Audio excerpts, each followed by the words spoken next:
Ketegangan antara Amerika Serikat dan China terus meningkat di Laut China Selatan. LCS, dua negara adidaya itu terus berlomba mengerahkan pesawat dan kapal militernya ke Laut China Selatan baik untuk patroli maupun menggelar latihan. Laut China Selatan menjadi perairan rawan konflik terutama setelah China mengklaim sepihak sebagian besar wilayah perairan itu. Klaim historis Beijing itu bertabrakan dengan wilayah kedaulatan sejumlah negara di Asia Tenggara seperti Vietnam, Filipina, Malaysia, Brunei, bahkan hingga Taiwan. Meski tak memiliki sengketa wilayah di LCS, AS terus menentang klaim historis China di perairan itu yang dianggap negeri Paman Sam sebagai wilayah internasional yang sah dilewati oleh siapa saja.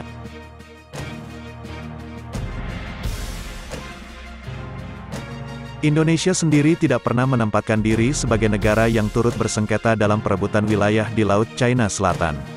Namun, belakangan aktivitas Beijing di dekat perairan Natuna kian mengkhawatirkan Jakarta.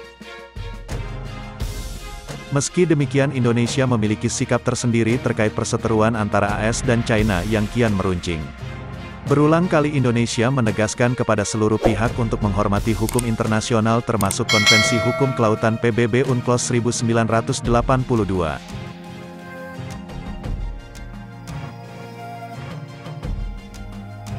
Indonesia memperingatkan AS bahwa setiap konflik terbuka yang terjadi di Laut China Selatan tidak akan menguntungkan pihak manapun. Hal itu disampaikan Menteri Luar Negeri RI Retno Marsudi saat berbicara dengan Menlu AS Mike Pompeo via telepon pada tanggal 3 Agustus lalu. Indonesia berpandangan setiap konflik terbuka yang terjadi di LCS tidak akan menguntungkan pihak manapun sekaligus menegaskan kembali bahwa posisi Indonesia adalah ingin menjaga agar perairan itu tetap stabil dan damai. Secara khusus saya tegaskan bahwa konflik terbuka dimanapun termasuk di Laut China Selatan tidak akan menguntungkan pihak manapun, ujar Retno dalam jumpa pers virtual pada Jumat tanggal 7 Agustus tahun 2020.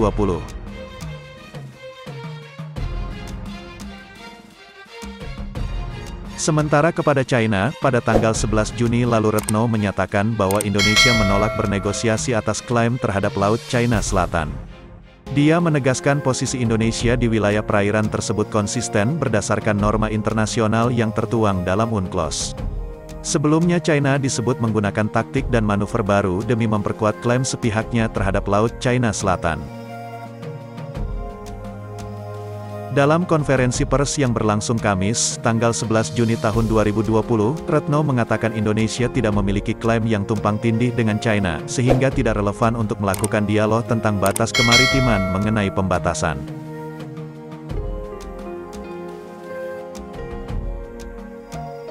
Di Laut China Selatan, Indonesia memiliki klaim tumpang tindih terkait perbatasan maritim hanya dengan Malaysia dan Vietnam, kata Retno. Indonesia sudah meminta seluruh negara termasuk AS dan China berhenti melakukan tindakan yang dapat memperkeruh ketegangan serta mengancam stabilitas di LCS. Indonesia menyerukan kepada seluruh negara untuk menghentikan segala aksi yang dapat meningkatkan ketegangan di kawasan.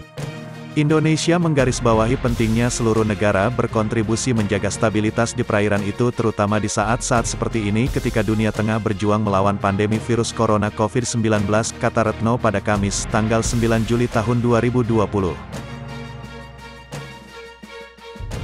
Tak lama setelah itu Pompeo pada tanggal 13 Juli menyatakan klaim China terhadap LCS sebagai tindakan ilegal, terutama wilayah yang tumpang tindih dengan sejumlah negara Asia Tenggara termasuk Indonesia.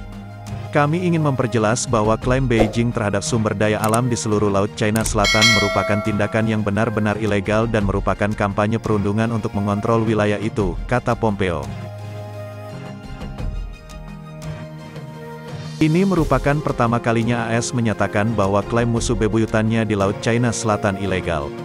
Selama ini, Gedung Putih hanya menentang atau mengecam setiap klaim dan provokasi yang dilakukan Beijing terhadap perairan itu.